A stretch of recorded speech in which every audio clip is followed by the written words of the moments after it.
In today's video, I'm going to show you how to knit a baby blanket design that I've named Sadie.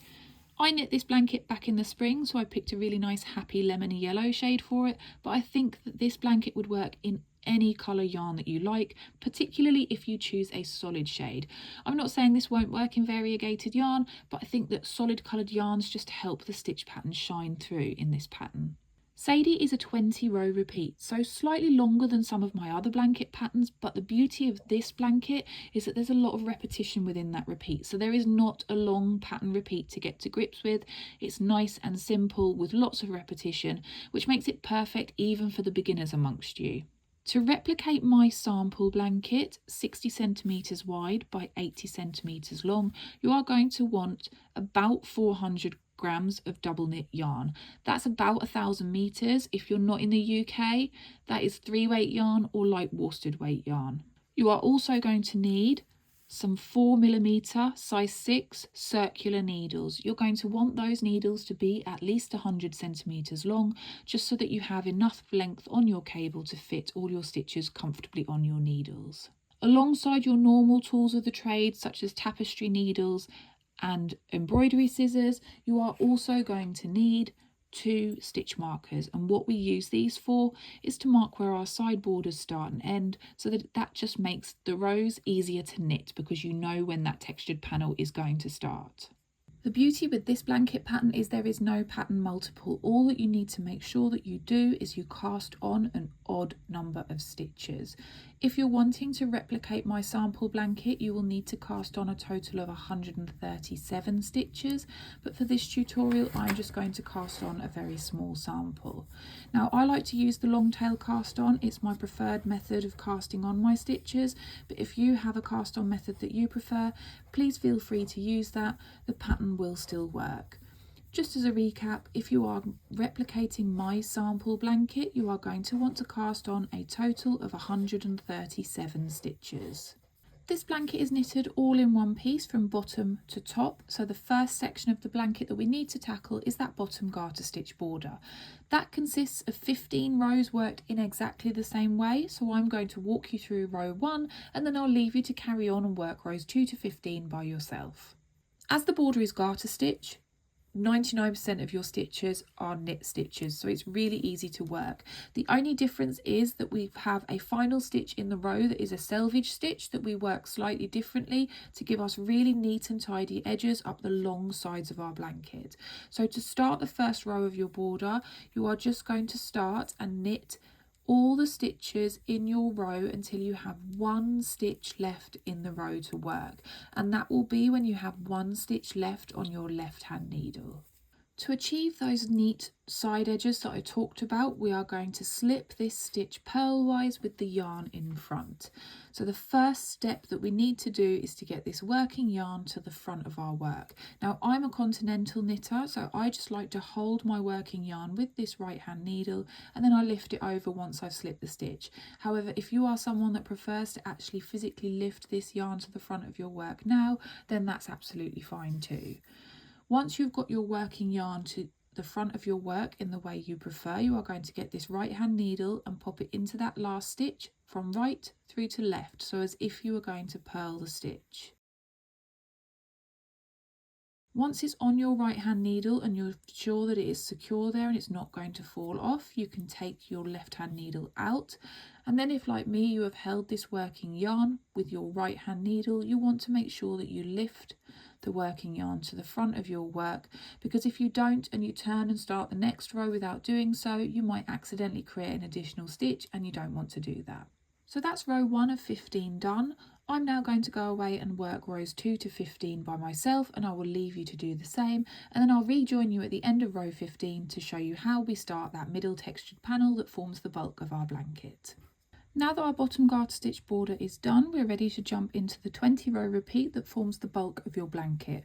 I'm going to walk you through those 20 rows and then talk you through how you grow the rest of your blanket. The first time we work row 1, we're going to do a little bit of setup work just to get our stitch markers into place, but every subsequent time you work a row 1, you are just going to slip your stitch markers instead of placing them. In this blanket, all of your odd numbered rows are right side rows, and all that means is as you grow your blanket, when you work an odd numbered row, the right side of your work will be facing up at you. Start row 1 by knitting 9 stitches.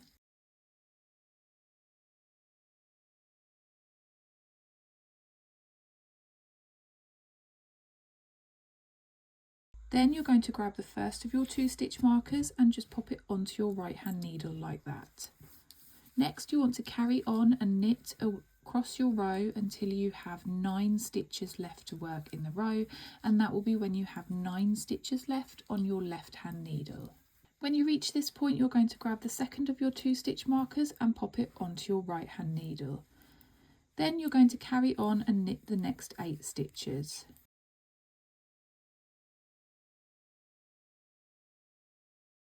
That should leave you with just this last stitch, and for that you are going to slip it purlwise with the yarn in front. Row 2 starts by knitting the first 9 stitches, and this is a good point to check that you have your stitch marker in the right place, because after that 9th stitch you should hit your stitch marker.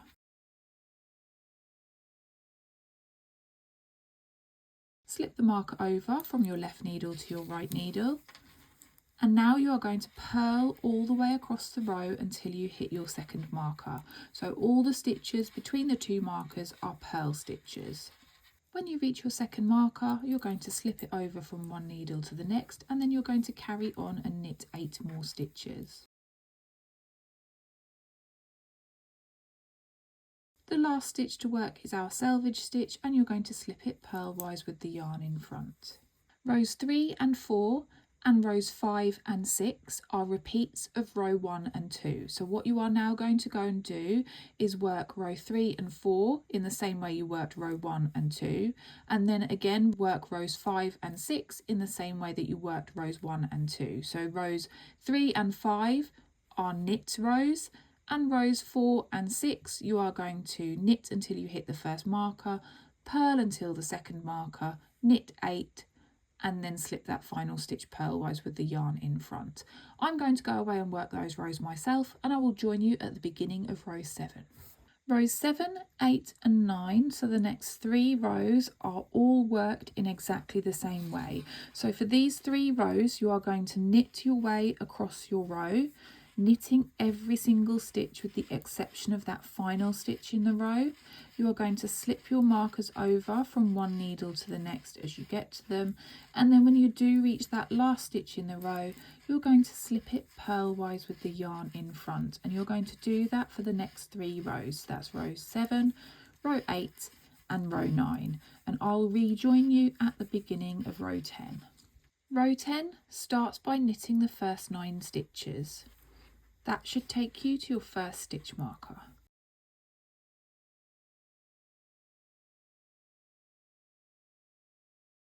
Slip the marker over from one needle to the next, and then you are going to purl all the stitches until you hit your second marker. So for this row, all of the stitches between the 2 markers are purl stitches. When you reach that second marker, you're going to slip it over from one needle to the next, and then you're going to knit 8 stitches.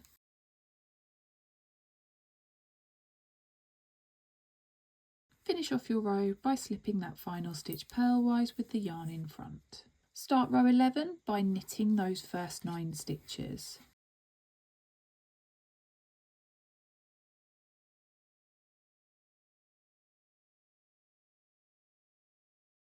Slip your first marker over and then knit 1 more stitch.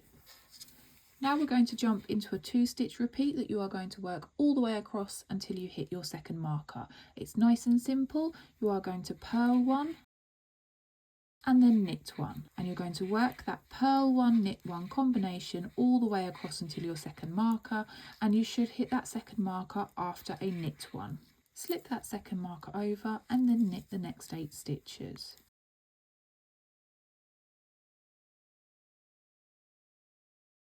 The last stitch is your selvage stitch, and you're going to slip it purlwise with the yarn in front. Row 12 is really nice and easy. You are quite simply going to knit your way across your row, knitting every single stitch. Slip your stitch markers when you get to them, and then don't forget that the last stitch of the row is your selvage stitch, and instead of knitting that stitch you are going to slip it purlwise with the yarn in front.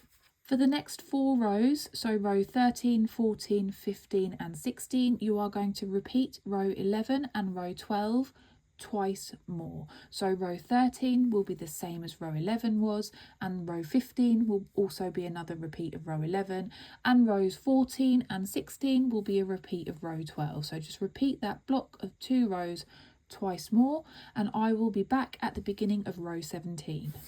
Start row 17 by knitting until you hit your first stitch marker.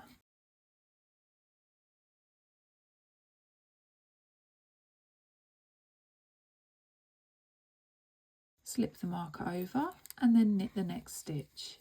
Now you're going to jump into a 2-stitch repeat that you're going to work all the way across until you hit that second marker, and quite simply that 2-stitch repeat is purl 1 and then knit 1, and repeat that purl 1 knit 1 combination until you hit your second marker, and that should be after you've worked a knit 1. Slip that second marker over and then carry on and knit the next 8 stitches.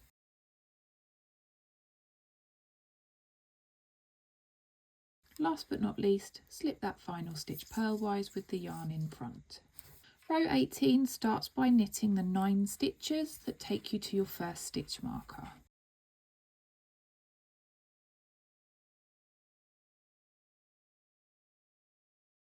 Slip that marker over, and now you are going to purl all of the stitches that are between the 2 markers. So purl your way across your row until you hit that second marker. Slip that second marker over and then knit 8 stitches.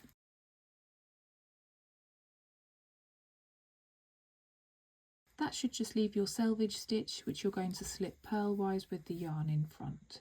Row 19 and row 20 are the last 2 rows of our repeat, and they are worked in the same way. So I will talk you through how to work row 19, and then for row 20 you are going to repeat that process again. So nice and simply, you are going to knit your way across your row. Slip your stitch markers as you come across them, and then when you get to that very last stitch in the row, instead of knitting that stitch, you are going to slip it purlwise with the yarn in front, and you're going to do that for both rows 19 and row 20, and I'm going to rejoin you at the end of row 20 to talk you through how you grow the rest of your blanket. This 20 row repeat forms the building blocks of your blanket, and you will use this 20 row repeat over and over to build length on your blanket. So after you've finished row 20, you're going to go all the way back to row 1 and restart the process again.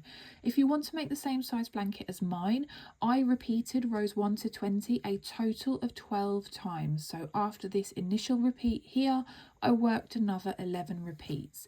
If you're using slightly different yarn, or you are making a bigger or smaller blanket, you might need to adjust the amounts of repeats that you work, and you want to keep working your repeats until your overall length is about 7 centimeters shorter than you want your finished blanket to be.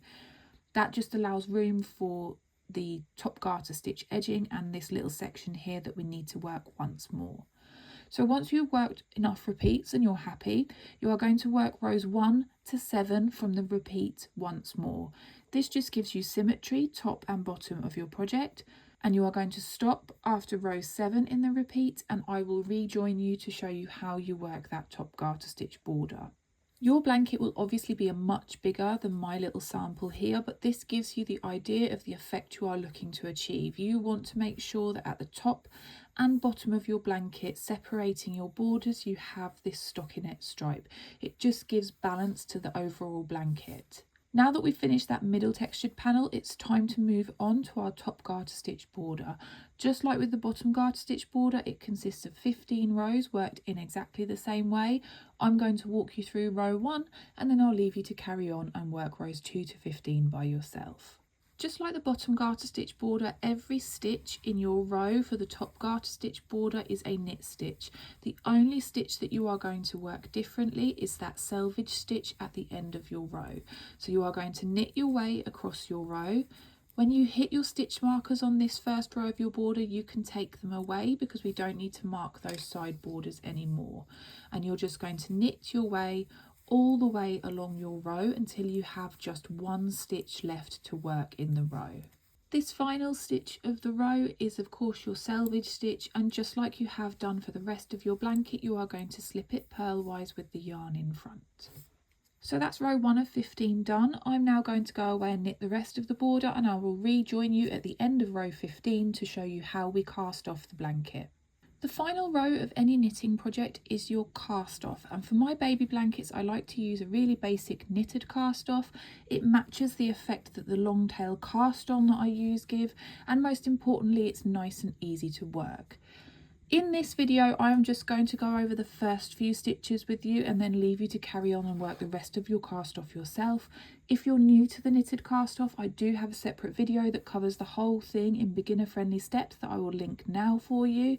But for the purpose of this video, let's get started and just cover those first few stitches.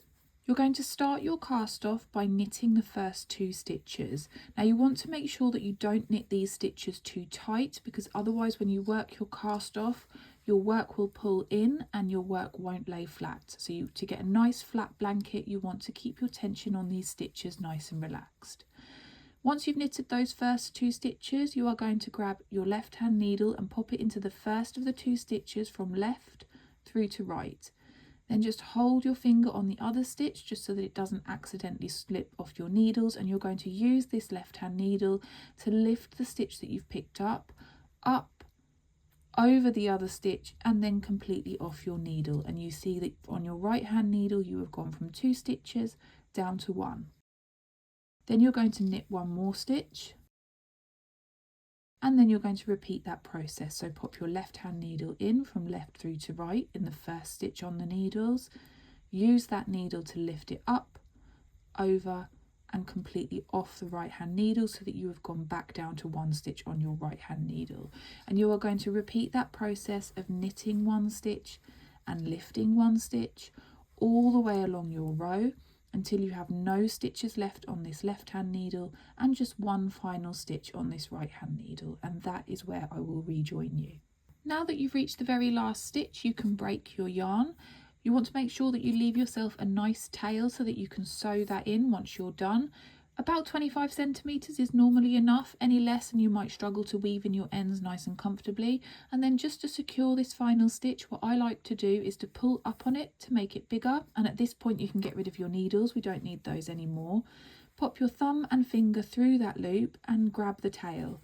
Pull that tail all the way through the loop, and then pull on it to tighten. And while you tighten it, if you just hold this corner to stop your stitches stretching, you can see that that secures it nicely, and when you sew your tail in you have a lovely, nice and neat corner. Just a couple of final bits and bobs to go over before I leave you to your knitting.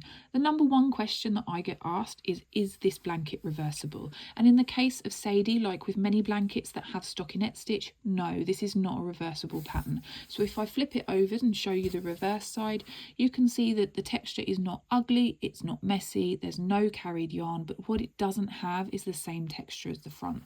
So in my eyes, that doesn't make it a reversible blanket.